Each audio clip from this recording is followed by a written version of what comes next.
اعوذ باللہ من الشیطان الرجیم بسم اللہ الرحمن الرحیم۔ اشفاق احمد صاحب کی تحریریں آج کل ہم پڑھ رہے ہیں۔ اپنی ایک تحریر میں اشفاق احمد صاحب لکھتے ہیں، جب برِ صغیر پر انگلستان کی حکومت تھی، ایک انگریز تاجر کی واکنگ مسجد میں ہر روز تھی۔ وہ جب مسجد میں آتا بڑے شوق سے وضو کرتا، انکساری سے نماز پڑھتا، بہت دیر تک سجدہ میں گرا رہتا اور ایسی محبوبیت کے ساتھ دعا کرتا کہ پاس بیٹھے ہوئے لوگ بھی اس کے سوز اور گداز کو محسوس کرتے تھے۔ ناظرین، ایک دن مسجد کے امام صاحب نے پوچھا، آپ کے قبول اسلام کا سبب کیا ہے؟ تو انگریز نے جواب دیا کہ نماز کی کشش میرے قبول اسلام کی وجہ ہے۔ امام صاحب نے پوچھا، مگر نماز تو آپ نے قبول اسلام کے بعد پڑھی ہوگی؟ اس نے جواب دیا، نہیں، نماز قبول اسلام سے پہلے بھی پڑھتا تھا، میں نے اسلام تو بعد میں قبول کیا ہے۔ امام صاحب نے حیران ہو کر کہا، یہ بڑی عجیب بات ہے، میں سمجھ نہیں سکا، کیا آپ ذرا تفصیل سے بتائیں گے کہ اسلام سے پہلے نماز تک آپ کی رسائی کیسے ہوئی؟ انگریز نے کہا، میرے قبول اسلام کا واقعہ یقیناً بہت عجیب ہے۔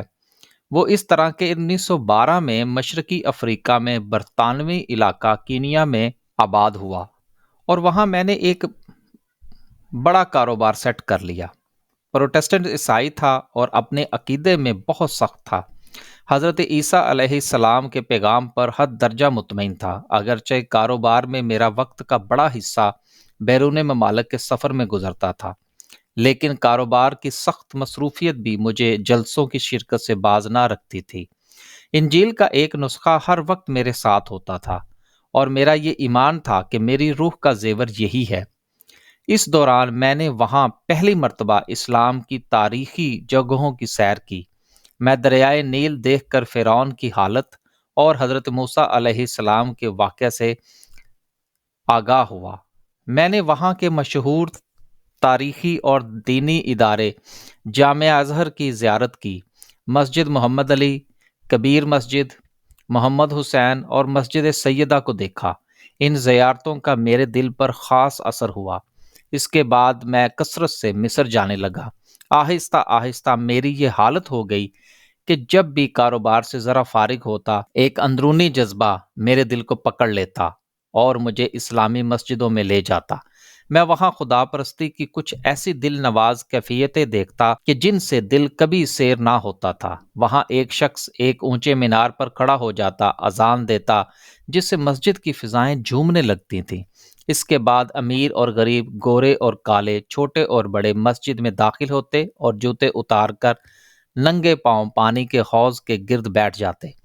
پھر یہ لوگ اپنا منہ ہاتھ دھو کر صاف کر لیتے۔ اس کے بعد سب لوگ قطار بنا کر مسجد کے اندر بیٹھ جاتے۔ اس کے بعد اقامت کہی جاتی اور تمام حاضرین نہایت ہی ادب اور احترام سے صفیں بنا لیتے۔ یہ منظر دیکھ کر مجھے میدان جنگ کی منظم اور مرتب صفیں یاد آ جاتی۔ پھر نماز شروع ہو جاتی اور تمام مسجد میں ہیبت و جلال اور سکون کی کیفیت چھا جاتی۔ پھر دل کو چھو لینے والی رکوع اور سجود کے مناظر میری آنکھوں کو دیکھنے کے لیے ملتے۔ یہ مناظر مجھے بہت دلکش لگتے ہیں، اور یہ کہ جس شخص میں ذرا بھی عقل و احساس موجود ہو، وہ ان سے متاثر ہوئے بغیر نہیں رہ سکتا تھا۔ دیکھنے والے کو اللہ تعالیٰ کی شان نظر آتی تھی اور انسان محسوس کرتا تھا کہ گویا اس دنیا سے بلند ہو کر کسی دوسرے عالم میں کھنچا جا رہا ہو۔ سچ پوچھئے، نماز کی دلکشی اور جاذبیت کا اثر گویا جادو کی طرح میرے دل پر اثر انداز ہو رہا تھا، اور نماز کے عمل کی خوشنمائی نے میرے دل کو ہر روز مسجدوں میں لے جانے لگا، اور کاش میں ان کے ساتھ شامل ہو سکتا۔ صفیں باندھیں تو میں خیال کرنے لگتا، اے کاش میں بھی دوڑ کر ان کے ساتھ مل جاؤں۔ جب وہ سجدے میں گر پڑتے تو میرا دل بیٹھ جاتا کہ میں ان کے ساتھ کیوں شامل نہیں۔ آخر میرے دل میں خیال آیا کہ ایک بار میں بھی نماز پڑھ کر دیکھوں، کیسا روحانی سکون ملتا ہے۔ جب میں نے پہلی دفعہ نماز پڑھی تو مجھے ایسا روحانی سکون ملا جو زندگی میں مجھے پہلے کبھی نہ ملا تھا۔ دوسرے مسلمانوں کے ساتھ نماز پڑھنا شروع کر دی۔ اب میں مسجد میں خوشی کے ساتھ داخل ہوتا تھا، لیکن جب نماز کے بعد واپس لوٹتا تو محسوس کرتا تھا کہ گویا دوسروں کا دامن مراد اور پھولوں سے بھرا ہے اور میرا دامن خالی ہے۔ اسلام کی کشش میرے دل میں بننے لگی اور میرے آبائی عقائد میں ضعف آنا شروع ہو گیا۔ میں اکثر دل کے چین کو شکوک کے کانٹوں سے پاک کرنے کی کوشش کرتا تھا، لیکن میری یہ تمام کوششیں بیکار تھیں۔ مجھ پر حضرت محمد صلی اللہ علیہ وسلم کے دینی علوم کی خواہش غالب آ گئی اور اب میں مطالعہ اسلام کے لیے بہت بے چین ہونے لگا۔ اسلامی تعلیمات کا بڑے غور سے مطالعہ کرنے لگا۔ آخر میں نے یہ فیصلہ کیا کہ مجھے عربی زبان ضرور سیکھنی چاہیے۔ اس دھن میں کئی سال گزر گئے۔ جس قدر اسلام کے متعلق میری بحث اور تحقیق کا سلسلہ بڑھتا چلا گیا، اسی قدر میری روحانی پیاس بڑھتی چلی گئی۔ آخر کار میں پوری طرح اسلام کی طرف مائل ہو گیا۔ ایک دن میں نے اذان سنی، ناگہاں کسی چیز نے میرے دل کو کھینچا۔ میں امام صاحب کے پاس گیا اور کلمہ پڑھ کر مسلمان ہو گیا۔